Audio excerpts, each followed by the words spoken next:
Hello, everybody. Thank you for waking up so early for me this morning. My name is Jagoda, and I'm a photographer.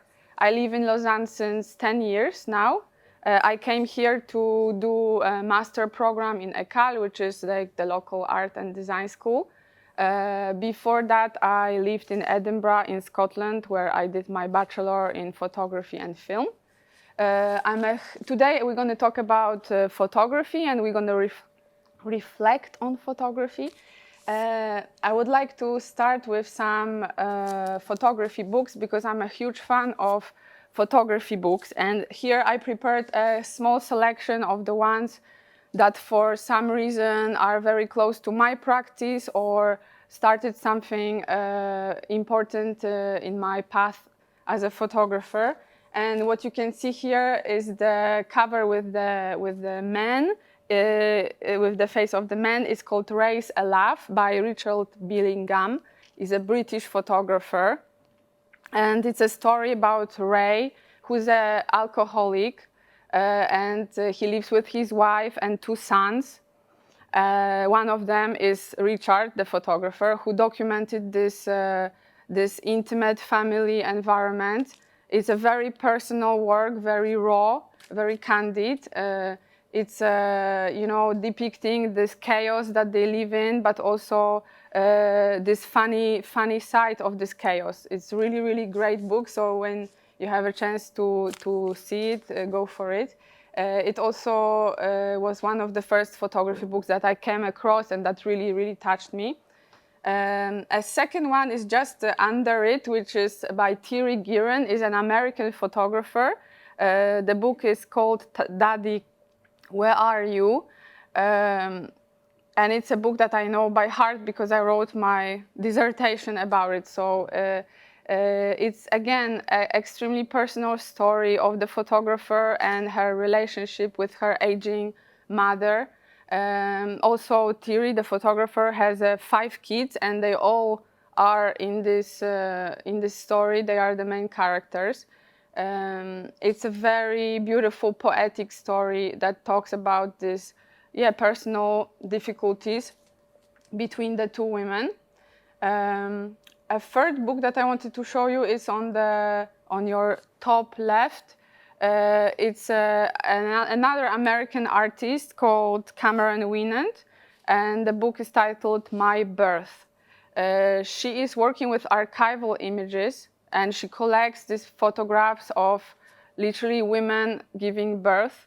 It's extremely raw work because we are not used to see this kind of pictures, on daily basis. So it is quite a strong work, but it's also extremely thoughtful and poetic. She actually writes a lot of text and is included in the book. And the final one, it's an important book for me because I'm part of this publication. It's called I Mama, the truth, poetic truth of home and motherhood. I was very lucky to be selected one of the many photographers for this collective publication. It was a last year publication, and it's a collective book with the female photographers whose work is talking about this home and the family environment. So it's a recent one, and actually I recommend you to follow their Instagram account where you can discover many interesting female artists. So today I would like to speak to you about my creative practice, of course, but also to celebrate the theme of reflection. I have prepared some notes on photography. Some are very, very intense. I hope you are ready for it. And I hope by this we can, exchange a bit more. And I'm really open to discuss things after if you are up for it. And I will read it and maybe interpret it my way, and we can also talk about it later. But I hope that maybe it will inspire you to think and to look at photography differently, or maybe the way that you haven't so far. So here comes the first note. In order to see a photograph well, it is best to look away or close your eyes. We photograph things in order to drive them out of our minds. My stories are a way of shutting my eyes. This quote comes from one of the most significant books on photography. If you study it, it will be one of the first books that you will have to read. Is The Camera Lucida by Ronald Barthes. How I interpret this note is, it's such a contradictory note because we use sight to look at images. We need our eyes. And then he's suggesting that to really see it, you need to close your eyes.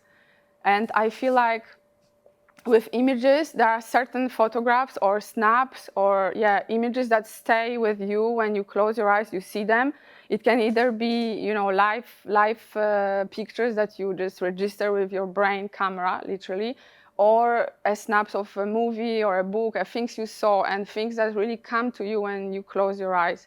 And I think that's what he meant by that, by really seeing an image is to really feel it, even seeing it, even when you close your eyes.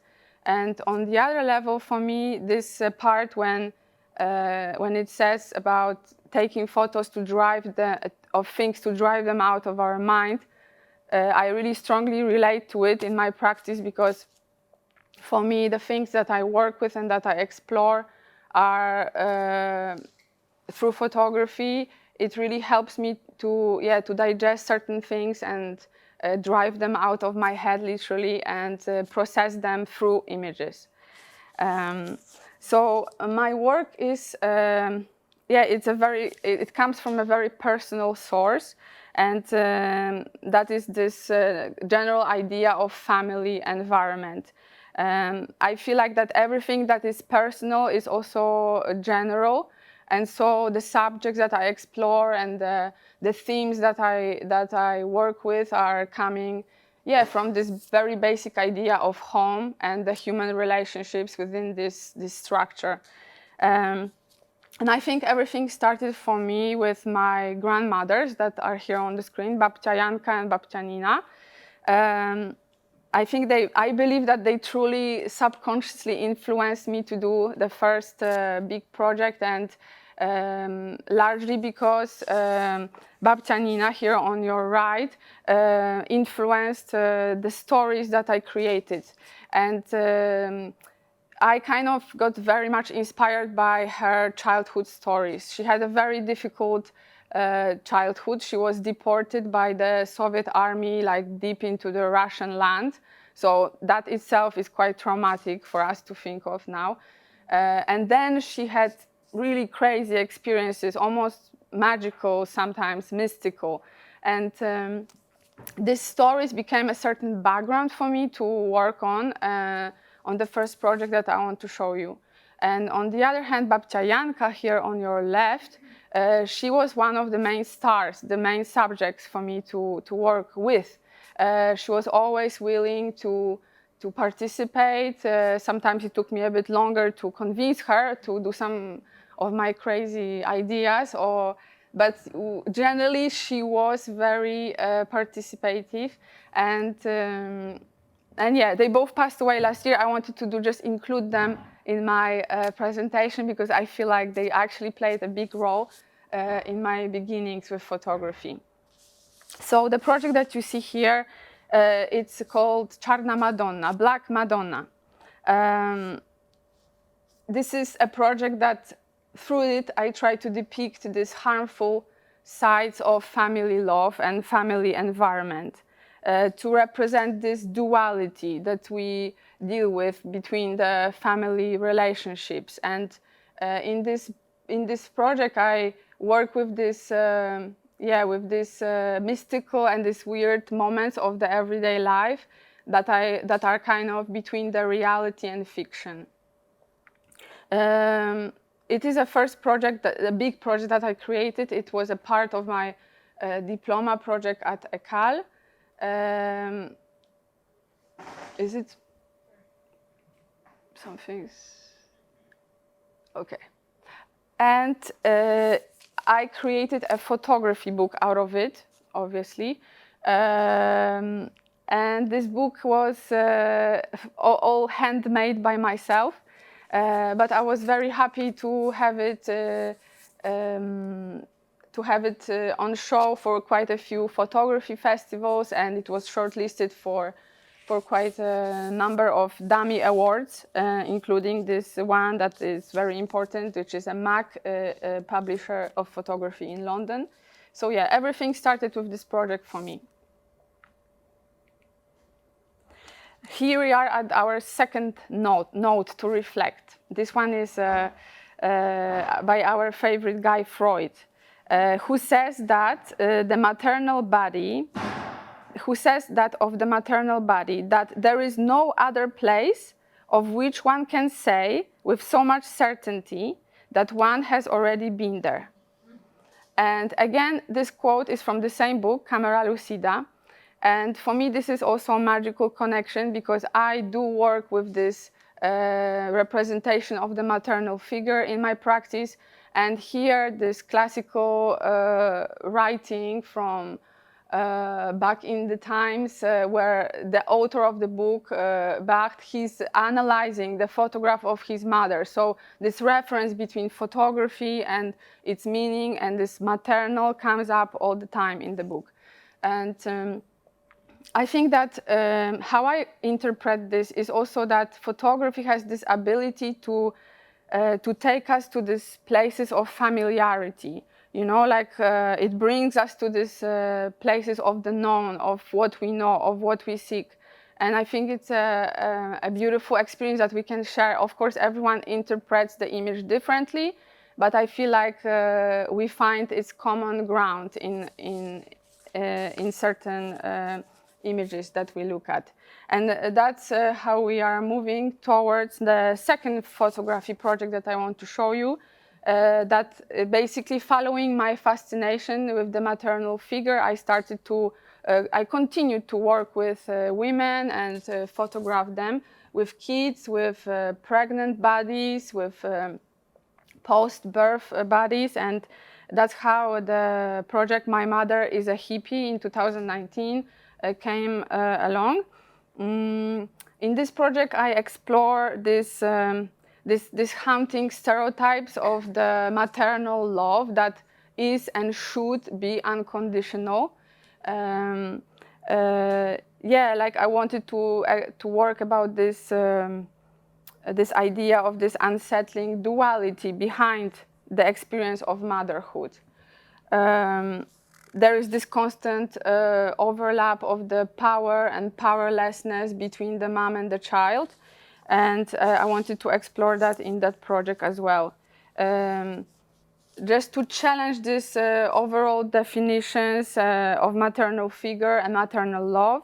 And so here my subjects that I work with, they are like performing themselves in all the different versions in front of my camera.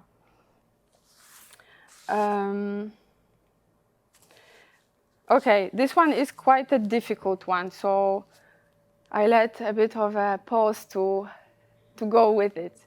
And of course, I would be curious to hear your thoughts after.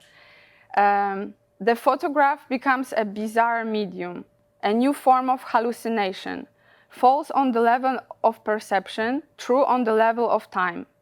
A temporal hallucination, so to speak. Shared hallucination, a mad image, chaffed by reality. Yes, this one is not so straightforward, right, to interpret it, but I feel like nowadays we actually do all live in a form of visual hallucination. We are like exposed to images that we almost shouldn't be allowed to see sometimes, you know, like images of war, of suffering, of human pain, of things that we can just access so easily on our phone, on our screens.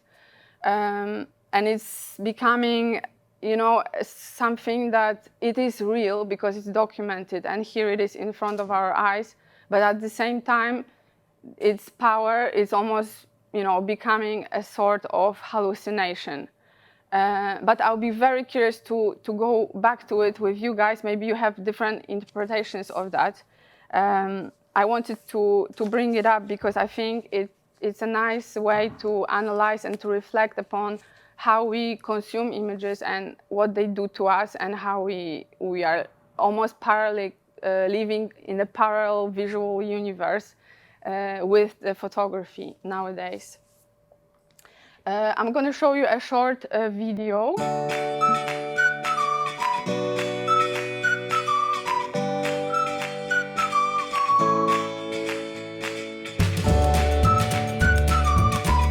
Je m'appelle Jagoda Wisniewska et je suis une photographe. Dans mon pratique artistique, je travaille autour du portrait et de performativité de la photographie. Et ma fascination de long terme, c'est la représentation de figures maternelles et du corps maternel en photographie, y compris tous les aspects sociaux, psychologiques, politiques du corps maternel et en généralement la figure maternelle. C'est le photo Élysée qui m'a invité de créer un projet avec deux collaborations de Arsenic. Dans ce projet qui est exposé dans le signal L, j'explore la relation entre photographie et de l'art performance. J'avais la chance de collaborer avec Tamara Alves et sa pièce de performance Fièvre. En fait, j'ai développé mon projet autour de performance de Tamara. Dans mon projet ici, je m'intéresse de la représentation du corps féminin et de fluidité et liquidité de ce corps, le corps politisé, incompris et contrôlé. Pour moi, le corps féminin, c'est un espace où le plaisir et le dégoût se rencontrent. Et je voulais explorer ce sujet dans mon projet.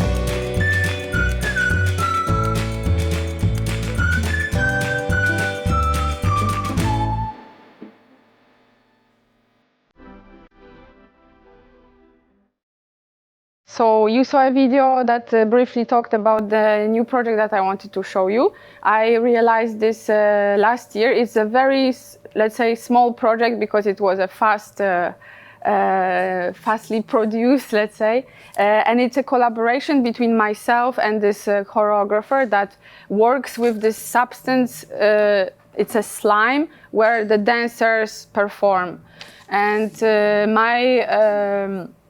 my project is talking about the different representation of the female bodies and this liquidity and this liquidity of a female body. And I was actually largely influenced by this quote by Sartre that said that a female body is a series of wet holes with slimy substances. And it's a striking comparison, but actually it is. We have our bodies that are mutating, that are changing shape when we are pregnant, when we get old. Of course, for men it's similar, but at the same time we have something that is between.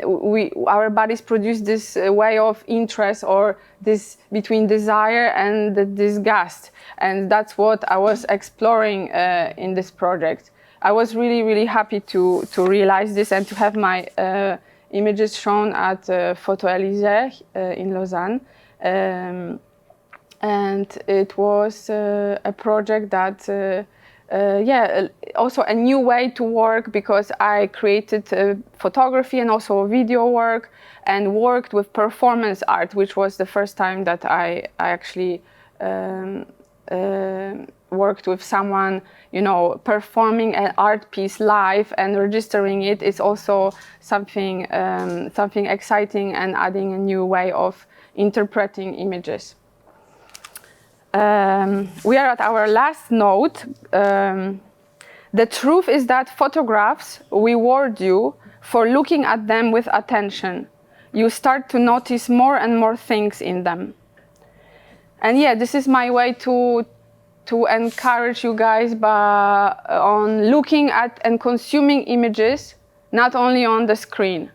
Because I feel like if we give them this time, and I think that's what photography is asking us to do, is to just give this time to reflect, to look at them a bit longer. And I think photography books or photo exhibitions are this beautiful opportunity to actually consume images a bit differently than what we do every day. And I know there's also this thing called musée fatigue, which is like when we go to exhibitions and we see too many things, we become really tired, and the time we spend on looking at images is, okay, I seen it. But I think it's cool to just go and really like have a seat, spend a bit more time by just experiencing these images and see what comes to us after it. In 2021, I have started a long-term project about human milk. Back then, I had my first child, and of course, I was literally in the subject because I was feeding him. And the more I learned about human milk, the more I got really fascinated by its substance. And that's how mleko. Okay, it's working. This one worked. Yes. And that's how mleko, which is milk in Polish, came along. And it's a visual project about human milk and its complex nature. I wanted to kind of investigate this perso-political complexities behind also the act of breastfeeding and the substance of human milk. As we know, human milk, that's actually human milk here on the screen, is a biological liquid produced by a female breast. It's the best nutrition for the newborns and babies, and it has it contains fat, it contains protein, carbs, variable minerals, vitamins, substances that protect the baby from inflammation, from infection. It is a life substance that changes its content with time and depending on what the baby needs, which is actually crazy. It changes its color, it changes its contents. It's something that is alive. Here you see on the screen, that's a photo taken with a microscope of a female, of a mother's milk as well. Actually, one of the mothers that I have interviewed for this project is working in a laboratory, and she said, I can actually see and take a photo for you of my milk, and that's what she did. So WHO is actually recommending for exclusive 6 months of breastfeeding and minimum of 2 years supplemented breastfeeding. But yet only less than 50% of babies worldwide are breastfed. We have also this huge formula companies and the marketing money that goes into it. Actually over the years it's been also crazy to see who is born when and how the story about breastfeeding was either pushed for let's breastfeed or no, formula is better. So it's also interesting to investigate that.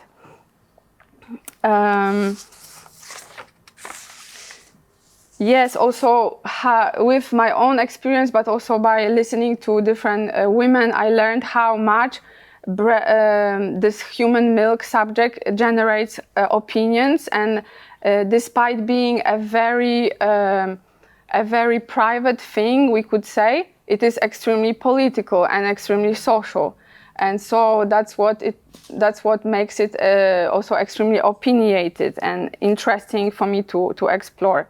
So I quickly learned that this human milk is a way of like bridging gap between this animal side of us and the human and nature and culture and like the self and the other, and also between myths and the world. For this project, I I kind of try to like investigate this surface and also maternal body during this process of breastfeeding, and the fact that something is transported and transferred from one body to another, which also makes it extremely fascinating. I explore human milk, but also all that flows with it, and this is pain, it's a mental charge, it's overload of happiness, also dependence, opinions, also like social and psychological opinions and charges. And at the core is extremely personal. There's personal history, personal stories about beginnings, about endings. For this project, I had a chance to photograph different objects related to breastfeeding in general. And here you could see a very old breast pump that comes from back in the days. It's a part of a collection of Institute of Human Studies and Medicine in Lausanne. I interviewed and talked to many different experts of lactation, of milk banks, and also donors of milk. And that is a portrait of Sophie, who is a mother of 3, and she was donating her milk to the local lactarium. I had a chance also to photograph inside the lactarium and see the process of pasteurization of the milk. When the biological mother is unable to provide the milk for the newborn babies, because that's actually who is profiting from this milk, is the premature babies that are in the hospital. And so the optimal milk for them is the donor's milk. And that's what they do here in Lausanne, in Lactarium and across different milk banks worldwide. It is actually fascinating to see this milk in the fridges and realize that it all comes from different women who actually donated their own milk on top of feeding their own children. And later this milk is being mixed all together. And there is some interesting facts that some people, I guess because of different beliefs, either religion or just personal, they prefer that it's a milk of a mother who has a baby son or baby daughter. And so they don't want that the milk of the baby son goes to their daughter, for instance. So it's really crazy process of how they deal with this milk and how it is later distributed. Here is Eva that had a problem, let's say, of overproduction. She had so much milk that she was freezing it in multiple freezers and later giving it to her son. She also wanted to become a donor, but at the time the milk bank was just in the process of being created in Lausanne. So I photographed her supply basically because it was very impressive. Yes, my aim with that is that this idea of human milk and in general breastfeeding becomes more familiar and a bit of less of a taboo, because I think despite the fact that we live in a very developed society, I mean, I'm talking about us, we think that we know everything and that things are quite obvious to us. Still, this kind of subject brings a lot of, uncomfortable feelings in many people, and I found it actually fascinating to research. As part of this project, I worked with different breastfeeding mothers and also interviewing them about their story. So there is many videos.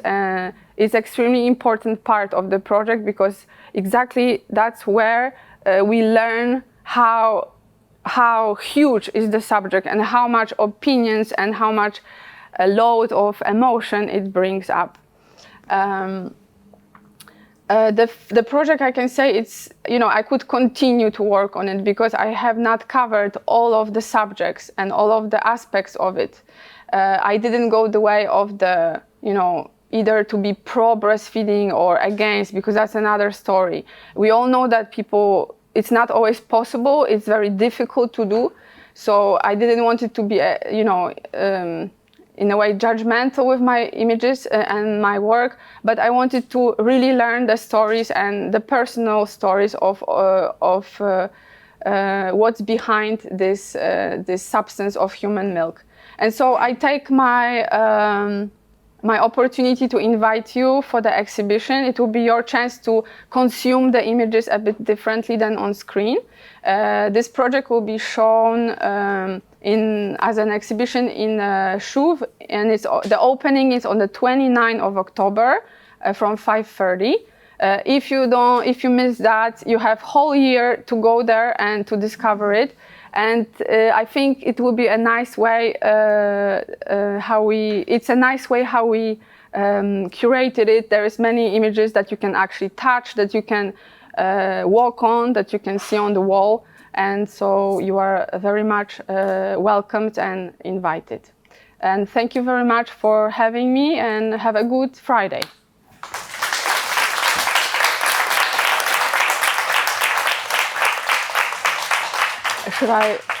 Should I? Also, if you have any questions, right, or if you want to go back to all these difficult notes, we can exchange. If you have any other ideas on how I interpreted it, maybe you have also questions regarding some of the projects, I'm here to answer. Yeah, so thank you, Jagoda. Yes. We have 10 minutes now for Q&A. I just wanted to say thank you. I think it's such a privilege for us to be able to see what's behind all the images and to have the intentionality of reflecting on photography. And it's really beautiful, the milk project. I have a new nephew who's a preemie who also benefited off donated milk. So I think it's really interesting, the stories behind. Yes. But yeah, does anyone have any questions for Jagoda? I'm just curious how the mothers felt when you were asking questions, when you were taking photographs of them. Were they open immediately? Did they feel some reservation because of the, not stigma, but it's something that interests a lot of people, but yet at the same time they have a lot of opinions about it. Yeah. And then trying to find their place. How did they find your... It's actually extremely, I don't want to do too much self-promotion, but please go see these videos, because it's some are a bit long, 20 minutes long, some are quite short, but it was hours of conversation that we had that I recorded, and then I edited, of course, to some kind of more accessible for the viewer version. But to answer your question, it depends on people, and I think when you leave it, actually, you almost, I find that these women who agreed, they already wanted to share a story with me. And I learned so much from what they told me, and how the different experiences are depending on where we are in the world and from what culture we come from. It's really crazy. It's from it's like from the moon to the sun, how we think about it, and depending from where we are, also what we are taught, in our families, or how our families around us are, reacting to it. And these stories, for instance, I can bring up one of a lady that she's now, she had her kids, she has 4 children, and she's now in her 50s. And she was living, in the time when she had a second, she was in Brazil. And in Brazil, breastfeeding, she told me, is extremely acceptable, extremely natural for everyone. So it's normal to see a kid that talks and walks and has teeth and just comes and, is breastfeeding. And this is the question again, it comes up is it too old? Is it too young? Are you still breastfeeding? All these things are coming up in these interviews, because women do hear that. And there's also this huge pressure. If you don't do it, are you a good mom? Are you, or maybe you do it too long. You are weird. It's always something. You cannot satisfy anyone. And at the end of each of this talk, I ask them, do you have any words of wisdom, for those who will do it maybe one day, or these people who are struggling, because it is a hard thing to do. And they are saying like, yeah, just listen to what you feel, you know, but it is hard if we live around, like in the world of opinions, everyone is giving us some advices, even though we didn't ask them to. So it's really crazy, and I think extremely interesting to listen to them, because it's not only about the breastfeeding, like there is subjects about that come up when you talk about it. There's how we are with our, you know, relationship with our family members, how we look at society that we live in. All these subjects come up, you know, and the personal like histories. If our mother was doing it, was it encouraging to us to do it? Like also, were we breastfed or not? Like, did we even hear about it? Did you ever see a breastfeeding woman, you know, until you had a child, or not at all? Like, it's really, it's something that maybe, of course, it's just a little part of our lives when we have kids, and then no one will ask us, have you been breastfed, you know?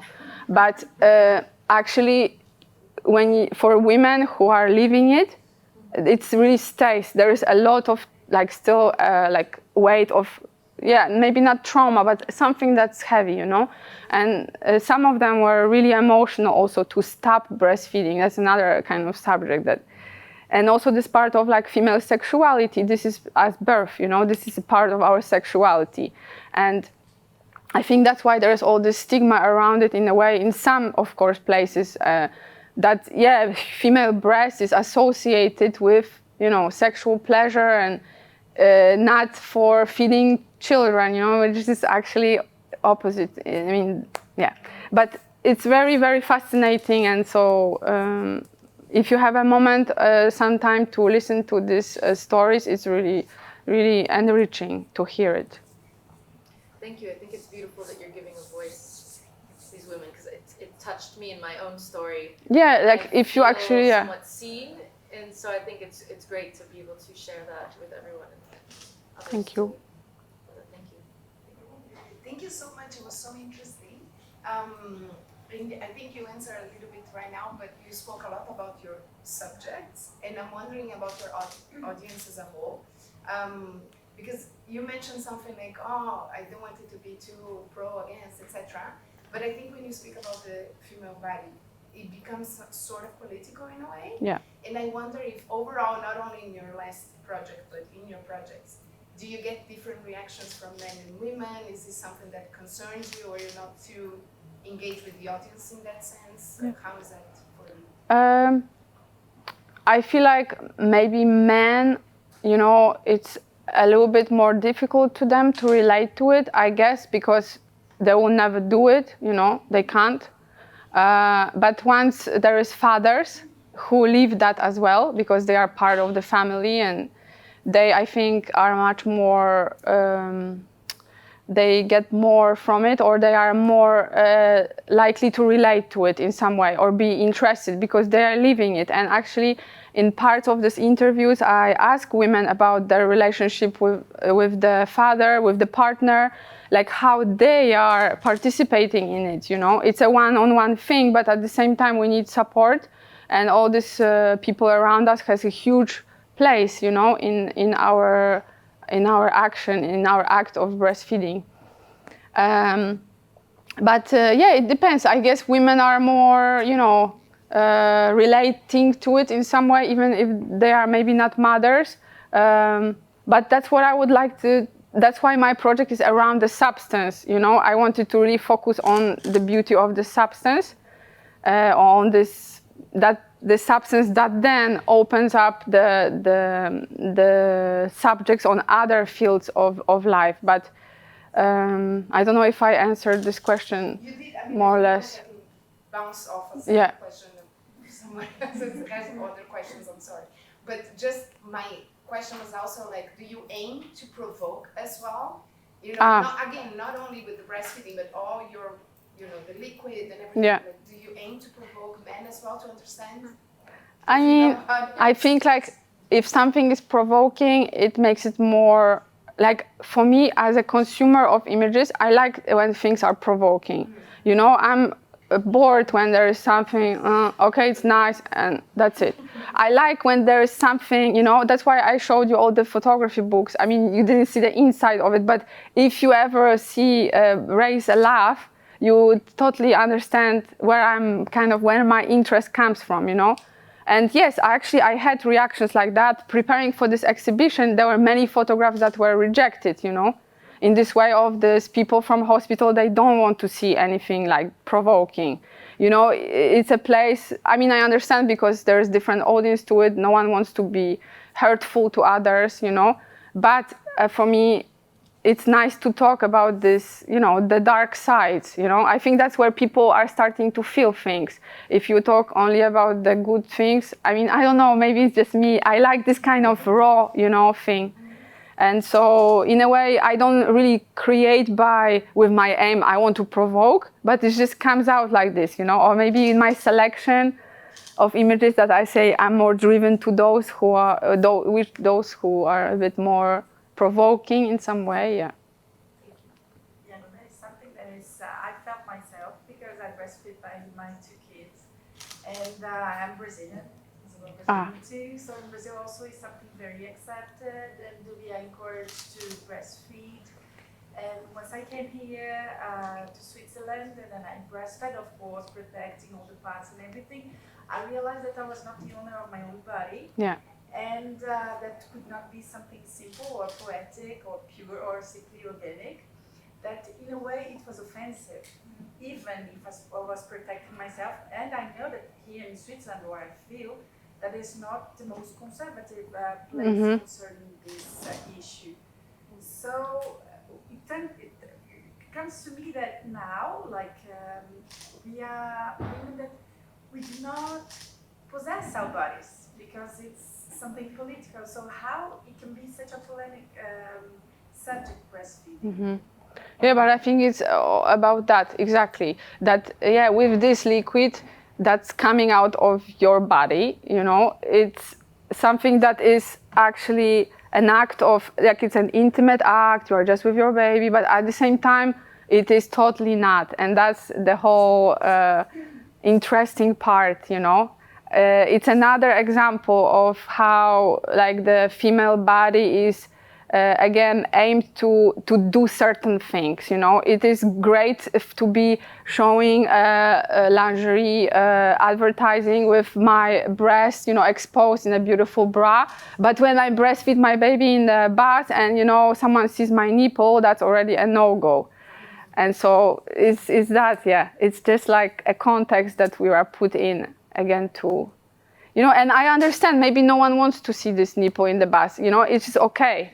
But the act of breastfeeding, you know, protected with yeah, like you have to hide. I mean, you don't have to. That's also nice to hear the stories of women, because some are just like embracing it, you know, and some are like more, yeah, puric about it, that they just want to, or they prefer because they think they might disturb someone with it, you know, and it's okay. They prefer to be a bit hidden. But I think it talks a lot about how we are brought up, you know, and how we also how we embrace our physicality and sexuality. This is like another subject. Yeah. That's... Yes?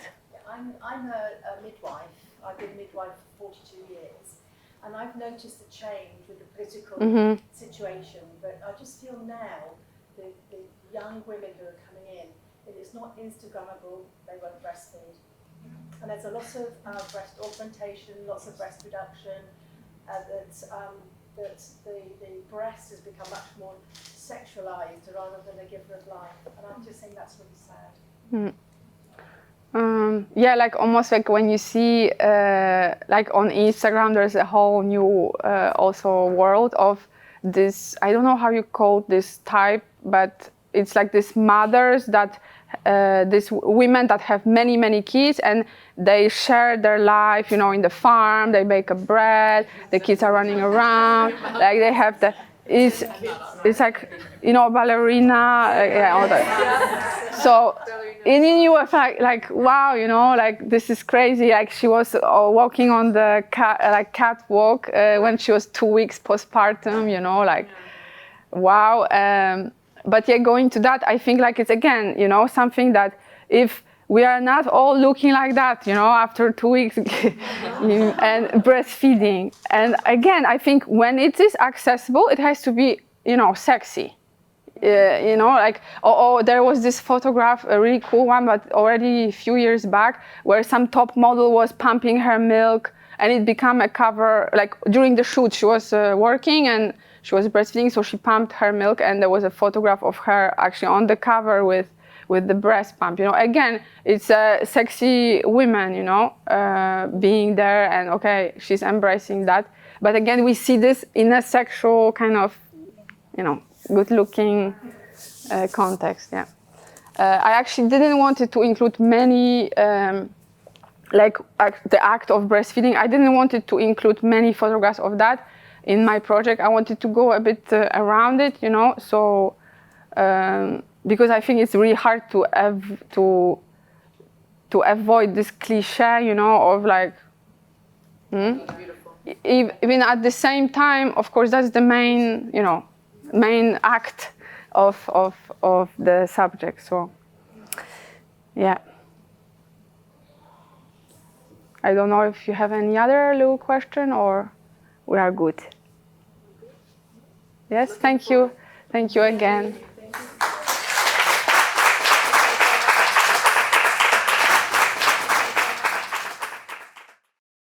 Hi everyone, welcome to Gotham. This is Gotham Flon. This is the second space we've created after Gotham Gare. We also have spaces in Valais, so in Verbier, Grand Montana, and Martigny. We mostly do co-working, but we also love hosting inspiring events like this one. So yeah, welcome here. And if you have any question, don't hesitate. I'm right here for the co-working, for the event, or anything. Feel free. If you also want to work afterwards, feel free as well. Our coffee today was sponsored by Sleepy Bear. So they're not with us here today, but they mornings are very busy for a coffee shop. But if you're not familiar with them, they're the first specialty coffee shop in Lausanne, and they have a location Sugar near. What would I say? It's near, basically Sugar, right next to the co-op and above the co-op. And they also have a new-ish location in Ripon, and they opened up a new store in Montreux as well. So amazing coffee, and it was, I think, the first specialty coffee shop I discovered when I moved here in Lausanne as well. So thank you to them for providing the great filtered coffee. It's always important to have a good cup of coffee to start your day, I think.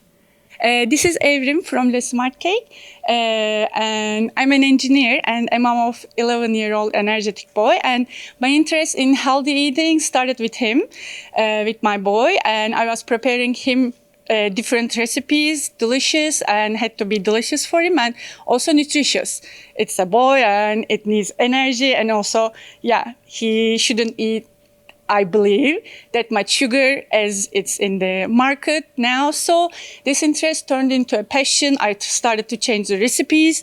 And then this passion led me to Le Smart Cake, where we produce healthy snacks, less sugar with natural ingredients, all gluten-free and dairy-free. And but in the market, we have some challenges as the belief, as misconception that healthy food could lack of taste, and second thing is also the convenience, the easiness of industrialized products, to reach industrialized products. So our aim is to just help people, help our clients that they can ask for, demand for better, healthier food, and also they could be delicious. And we aim to inspire people to reach to better alternatives. So we're happy to be there, and thank you for listening. And I can't wait to share our creations with you there.